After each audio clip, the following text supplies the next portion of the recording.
Жарко Кузмановски, Сашо Самойловски, Ненад Серафимовски, Горан Илиевски, Бобан Ивановиќ и Самедин Османи, Љубиша Арангеловиќ и Горан Стојменовиќ се 8 теми на припадници на безбедносните сили кои што загинаа во вооружената акција на 9 и 10 мај 2015 година во населбата Тоде Мендол или така наречено Диво населје. Пред спомен обележјето во чест на загинатите припадници на специјалните полициски сили, повеќе делегации положија свежо цвеќе и одадоа почит на бранителите. Представници на Министерството за внатрешни работи, директорот на Бирото за јавна безбедност Александар Јанев, началникот на секторот за внатрешни работи Куманово Никица Петрушевски, представници од специјалните единици на МВР, синдикати на полицијата, здруженија на граѓани, општината и политички партии. Хероите никогаш не смеа да се заборават, порача Антонио Станковски од Здруженијето Сила, повикувајќи на масовност при оддавање почит на жртвите. Станковски нагласи дека во Куманово мора да се постави споменик во чест на загинатите. Овој настан да не биде поттик на сите нас дека во иднина ваквите работи не треба да се случуваат, али сето тоа зависи од многу повисоко ниво од лидерите во нашата држава. Затоа што на крај пак кој ќе биде губитникот, обичниот народ и оние луѓе кои се директно врзани со акцијата, со задачите, со активностите на ниво на држава, а не се воопшто во некоја конекција со оние што за тоа одлучуваат. Бидејќи оваа акција во тоа време кај што бев и одговорен на сите тие единици, недоволно вклучен во акцијата, мислам дека пак сгрешивме на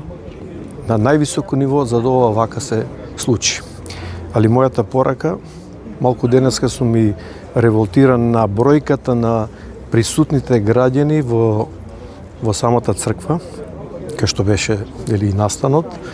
и можеби и денесното место требаше да биде препламено со луѓе, бидејќи треба да се ставиме во улога на фамилиите што ги загубиле овие своји чеда и тоа за веки векова. А ние за веки векова треба ова да не го заборавиме, бидејќи ние сме живи, здрави, си функционираме нормално со нашите фамилии, се радуваме, се веселиме и си ги споделуваме сите убави оние моменти, али овие моменти не смеа да се заборават. И затоа можеби денеска самата администрација на ниво на градот, почнувајќи од општината, не кривам никого индивидуално, и сите оние институции, бидејќи можеби не има неколку илјади кои работиме на грбот на оваа држава и сме во државните јазли, кај што си зимаме плата и добро екзистираме, така да денеска мислам дека овој помен е обележан 10 година, јубилеј, али во иднина, овдека, во оние панихиди кај што се одржуваат и секаде, а посебно Куманово, затоа што овој ден се случи во Куманово, не во некој друг град, овдека треба да биде празник на градот, се во интерес да не го заборавиме денот. Мислам дека градот треба да направи нешто во соработка и со државните институции и локалните институции, да нешто што ќе остане за веки векова.